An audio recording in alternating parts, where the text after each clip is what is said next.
Hey, good afternoon, folks. This is Joe Pantozzi, and this is another installment of Wealth Works with my friend Mark Malmberg, and he's with Cardinal Mortgage, and I'm sure that he'll correct me on the exact name: Cardinal Mortgage, Cardinal Financial. There you go.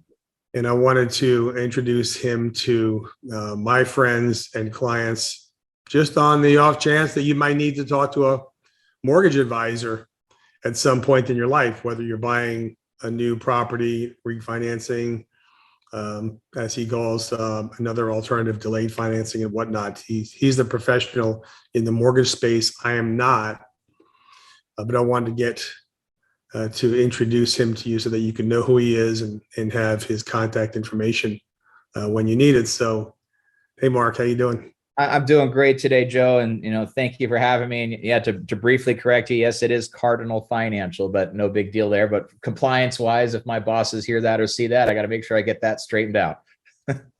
Names are important to me. So I apologize for that mishap, but yeah, names are important. And it drives me crazy when people mispronounce my name or misspell my wife's name. And I try very, very diligently to get my clients' names right, and the spelling and the pronunciation and the accent marks and so forth. My wife's constantly gets messed up, and her name is Dana. I can't tell you how many times people say Donna, and I'm like, okay, really, it's Dana. I don't think I've ever heard Donna, unless someone's name is actually Donna, with an O and a couple N. But yeah. But I figured that one's always fun when I hear that getting, in left field. Yep. So that kind of reminds me about a part of what we try to achieve all the time is attention to detail, in helping clients with their finance, with their insurance, with their investments, with their business planning, et cetera. The details are important. The words do matter. The intentions of the client do matter. And I wanted to introduce Mark to you because he did help me obtain a mortgage on a home that I purchased along with a family member the end of last year, the fourth quarter of 2021. And the thing is, you're never going to have, setting up a mortgage is not like eating ice cream sundae. It involves detail. And the thing that I have to say about Mark is he made the detail very clear for me. He gave me a punch list. He said, these are the things we absolutely must have. I'll help you make sure that you get them in order and get them submitted into the portal efficiently and on time. And then once your documents are all integrated, then it's going to be an easy process to get the mortgage done. So we went through that process. I believe we closed last September, October. And then just a few months later, we opened up another mortgage application for the home that I purchased in Central PA. And once again, we knew the process. We knew what was going to be required. The company already had a lot of my information, so a lot of that did not need to be replicated. Just updated stuff. Just updated. Yeah. And I'll let Mark tell you what a pain in the neck client I am. I wouldn't say pain in the neck. I just say he just doesn't agree with what's needed, So I mean, there's rules, there's rules and regulations, and it's not my rules. You got the powers that be providing all the money in this country that decide what is needed. I mean, you have qualified mortgage, which is the normal, Fannie Mae, Freddie Mac, conventional type stuff, along with FHA and VA and jumbo, and the rules are the rules are the rules are the rules, in that bucket. And so even though Joe and Evie have very simple qualifications and, they're not, it's not, let's just say, without divulging too much, some files I see that are quite intricate with a million tax returns and can be quite a pain in the butt. these two lovely people are not that type of file. It's just, let's just say they don't agree with having to disclose, the information, no needed. But, everybody has to play by the same rules, unless you're in the non-QM space, which is the non-qualified mortgage. Those are like the bank statement loans and no income loans and all these, let's just call it the wild, wild west stuff that's still available, that used to be more prevalent before the crash in 2008. But, as Joe was saying, you have to do some things to obviously borrow money. And I think if, along with my assistant, Monique, who, makes me look better than what I am, it's important to, play hot potato, I guess, to make it fun. Like, hey, look, here's the list. I'm throwing it over your fence, your side of the fence.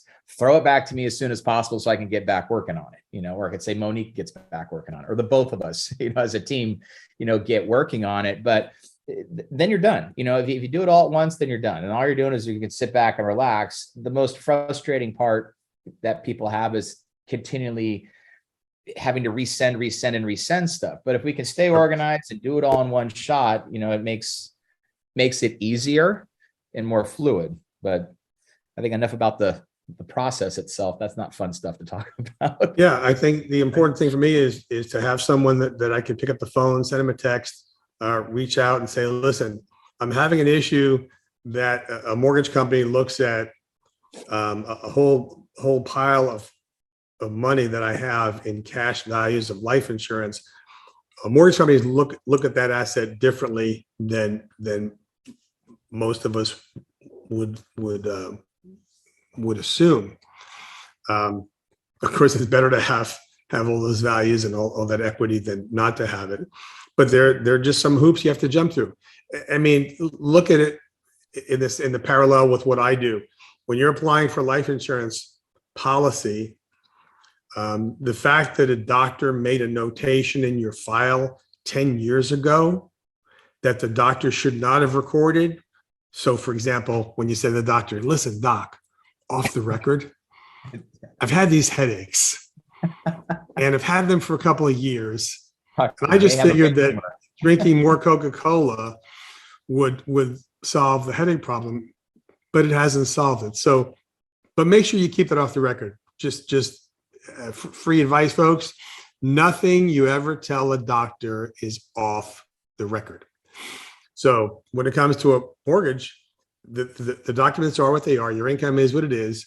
I can't imagine the hassles that occurred when people got no doc loans in the early part of the century. I'm sure that there have been a lot of losses, a lot of bankruptcies, a lot of defaults that happened after people took mortgages out on houses that they probably should not have bought in the first place. That's unfortunate, but I'm sure that Mark is going to give you some advice and counsel. He's going to give you his opinion on whether this is the appropriate amount for you, whether this is appropriate type of mortgage for you, and you can do with that what you will. But that's an important thing. I mean, it comes down to, as you started off talking about, like, care and listening and details. I mean, that's the thing. I mean, I meet most of my clients, well, I'd say nowadays, I'm fortunate enough, most of them are repeat and referral, from, businesses, other client, word of mouth, family, friends, et cetera. But it all started, doing online applications. I've been doing this since like 99. So I'm a dinosaur in this business, even though I look young and spry. Had a haircut yesterday and a shave. My wife said, hey, look, I'm about 10 years younger, but that's what she said. But as I was saying, paying attention to the details and listening to the client's needs. It's just, it's our responsibility at the end of the day to make sure we talk through with people hey, look, you're qualified, but this is tight. I see the income coming in, I see all your expenses going out. And, especially in the purchase market, I'm like, hey, if you got your debt ratio is X and it's barely not qualifying, if the rate market moves, you can't buy a house. If the home value moves, you can't buy a house. And, but do you want to be ran that tight and that slim? And having those conversations are valuable because you don't want to see someone, young people potentially going to have a family, just buy something and stretching stretching their means where they should not be stretching, and then be in a bad spot. And I can have that conversation, and the question is it in one ear and out the other? Because they're going to make their decision, and unfortunately, a lot of decisions are made emotionally, and we all know that. And so, with that emotion in play, let's say someone makes a bad decision, go back to, oh, wait, they're like pointing the finger back to people like us saying, well, they gave us the mortgage. And I'm like, well, look, I know I had this conversation with you because that's what I do. And you made a decision, and I presented documentation, you signed documentation. And then, it's like that case where people always, the finger's always pointed out, right? Instead of in. So sure. It takes two to tango. And if I can consider myself a decent dancer and repetitive with what I do on a daily basis, and the conversations I have and the care that I have, if I know I'm asking the right questions, I know I'm at least trying is the best I can to get it in that one ear. And I hope it swirls around in the brain and not just leave, the other side.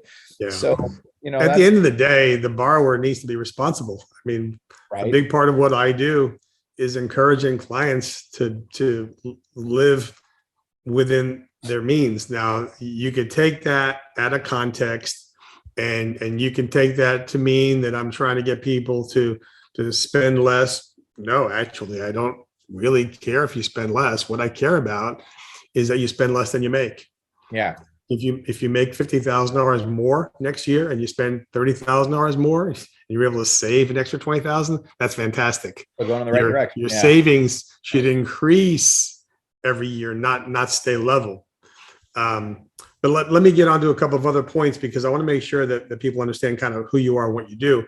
Number one, it's my understanding, Mark, that you're able to help clients almost in all 50 states, if not 50 states. So I'm licensed in but I got to go down the list. To answer the question, yes, I have the ability to do so, where we have a referral process and referral loan agents underneath my belt that are licensed in, for example, Pennsylvania. I had a different gentleman handle your loan. I'm communicating and making sure everything's smooth. Compliance wise, we have loan agents licensed to go discuss terms in, for example, in Pennsylvania, where I cannot do that. Where I could talk about everything under the sun would be Hawaii, Washington, Oregon, California, Nevada, Colorado, Arizona, and your state that you just ran to the hills from, Las Vegas, or city of Las Vegas in Nevada. So, all pretty much West Coast states. Primarily, I live in California. So, time zone wise, my normal routine, I can be talking to people on the same, time zones. Sure. I mean, that's just how I've designed my licensing per se. Well, I got to say that when we did our mortgage in PA, 2 mortgages in PA, that process was seamless. And your coordination between yourself and your colleague did not cause any distractions or delays on my part. So I'll say that. And then recently I referred Mark to a person who's close to me in the state of Florida. And again, he has licensed relationships in virtually every state he needs to. He'll tell you if he doesn't. But the really neat thing about that was this client needed to get a loan kind of yesterday. He let me know on one day that he was closing on the sale of this house by the end of August. And I think it was about 5 or 6 days before the end of August. And he wanted to have his financing in place for the next purchase. And I was amazed that, based on having all of his ducks in a row, which he did, Mark was able to put that process in place and have it available for him. And that's really all you could do. Hey, something came up. I have a wonderful opportunity. I need to sell my house yesterday. I need to buy this house tomorrow before somebody else picks it up. And I called up Mark first before I introduced the client to him. And Mark said, yeah, this is what I need, A, B, C, and D. If he can provide that for me, I think we'll be in good shape. So I'm sure he's not going to be able to accommodate every request for every exception, but he'll try. That's all we can do is try. And I mean, again, you have rules, you have regulations, but I think, again, people work at different companies, and the sign on the door is the sign on the door. And at the end of the day, it's who do you trust, and who's responsive, who do you feel cares, and who, says what they're going to do, does what they say, and, walk the walk, talk the talk, and all those good things. I mean, it's, to be different is to have that level of care. I mean, because you've got all these companies out here doing the same thing. You can get a mortgage anywhere. I mean, mortgage is a mortgage is a mortgage, but the process can be what's called a process instead of a 5-star experience. So I think where we're different is, day one, hey, what's important to you? Why are we doing this? And then more importantly, trying to predict the next transaction, because sometimes it's a rate thing. Hey, the rates are lowering. All right, cool. Let's save some money, right? Yep. And Yep. hey, or let's say you're a young couple, and you're hey, we're going to have kids, or the kids are about to go to school, or hey, I'm about to retire. You have all these different changes that are going to be taking place. So that those questions now help you figure out how to structure a mortgage now. So you can, hey, look, I'm going to have this one for 5 years. How should I do it? Okay, well, let's look in this direction. But diving deep into that, makes us different, so we make sure we do it right. Sure. I thought it was kind of important to bring up this issue, which I don't understand, but I want someone who walks along with me, who Sure. does understand, and that is the subject of the rate lock. But maybe you could just touch on anything that you want to say about the rate Sure. lock. I was fortunate, very fortunate, in that we were able to get mortgages when mortgages were pretty much in the basement, in the very low threes, and whether the rates were moving sideways, up or down, we're able to lock in our rates for a certain amount of time during that process. Let's pull yours up. So, I mean, let's just, like how long, let's just say like from when we locked it to when we executed it, right? So, we locked it. I mean, we went into contract because it was a purchase. And so we knew you had to move, you had to sell the other property, and, we locked it on a 60-day. We actually funded your loan exactly, on 60 days. Cause like when you went into contract and you had that extended escrow, we nailed that thing like to the day, locking it, for the right amount of time. Yep. Short and sweet, locks, it's a per diem. It's a per day. So, depending on, like, if it's a refinance, like if we get an appraisal waiver, all documents are in, we can close a loan, 10, 11 days, very simple, very easy. So in that example, if the borrower is on it with playing hot potato, all right, then we, given the conditions back and forth, then, we can execute a loan that fast. You'd lock a loan on a 15-day lock. The shorter you lock a loan, the cheaper it is, because it's a per day expense. Now, some people, I always tell clients, they're like, well, how fast can you do this? I'm like, well, I mean, how fast can you, if I say jump, are you going to say how high? Because the only thing that's going to slow me down are two things. It's either the appraisal turn time or the borrower participation. That's pretty much the gist of it, because we're quick with asking us what we need, and how fast we get it back, I can't control that. And, some clients, let's say that, oh, let's lock it on a 30-day, and I'm okay, not a problem. And if they're delaying the process, and of course, comes back to that finger pointing out thing versus pointing in, why do I have to pay for extensions? Well, it took you 2.5 weeks to give me your stuff.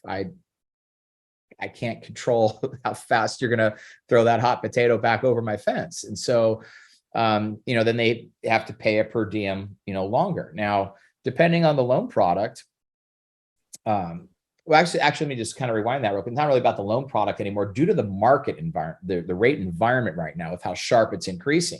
You used to be able to extend a lock for months, months at a time. If you're going to deliver that loan, you can keep paying the extension fees and keep that price, where it was, for the interest rate that you wanted. And the problem in today's market with the sharp, and this is very important for people to participate. If you enter a mortgage transaction, play the, get the stuff in and, get it off your plate. So, you let the guy, or actually, let's just say for everybody listening to this, let me handle it for you. But, get us what we need, because the problem is you can't do that anymore. You can't extend the lock for an infinite amount of times. Right. Most banks are stopping the extensions at 30 days. The reason being is they're hedged for that money with a sharp rate increase. The loans then become, there's no profit in it. Like even if the client's paying the extension cost, the value on where they're selling it because of an eroding market is diminishing. And so the longer the loan sits, the longer the loan takes to get done, the profit for the institution, diminishes, and the servicing value diminishes. And so it's important to get those things, to get it handled. I mean, I have clients that still, I'd say maybe 90% of my clients are on it, and they're just Johnny on the spot, getting the stuff back. And so it's very simple and it's a good team. Then I have some that just, they kind of they're kicking their own can down the road. And I had a conversation last week before the holiday weekend, just explaining, hey, you're coming up here on the last extension. We got 8 days left. If you don't get this in, you're going to current market. You don't want to do that. And finally it hit home. And of course I could log in this morning. My emails just stacked with this gentleman's stuff. But we dollarizing it for people. When you dollarize it, then they get it. But if you're just like, hey, I need this, then it's, I'll get it whenever I get to it, type of a thing. Sure. But once you start dollarizing it, shoot, my average loan size because of the states I'm in, is like 700,000-800,000, right? And most loan agents' loan sizes and are say quite a bit smaller. But on these larger loans, the per day cost it gets noticeable, because it's a percentage of the loan size. So it eventually hurts, and then that's why pay more than you have to. So I mean, if you participate and if you listen and just you play by the rules that we're forced to play in, then it's better for you. But if you try to swim upstream, besides, let's say you still execute within the time frame and you don't suffer financially by extending the length of time, I think more or less the stress, and let's just take your example, Joe. I mean, you were selling a house and moving across country, mind you. That's stressful enough, let alone you don't want to have to deal with, firing this stuff back and forth all the time. You would have probably preferred, as we've done this a couple of times, okay, let's just bite my lip and send it over there and not fight the system anymore, So take the stress away out of the equation. But yeah, the lock. Well, there's a similar emotional response to doing your taxes. Right. I have to send in all the documents that are needed to get my taxes done. In our case, we're blessed because we have a CPA and we also have a separate payroll company. Those two communicate. They have access to our records. They have access to our American Express card, which probably contains 90% of our charges. They have access to our payroll. They run our payroll, actually. So when it comes to providing information at the end of the year, there might be a handful of entries that the payroll company look in our check register virtually and said, hey, I need this clarified. And so in my case, it comes down to me bugging my accounting firm and saying, hey, can we file like right away? Because I want to get this done. I want to get the monkey off my back.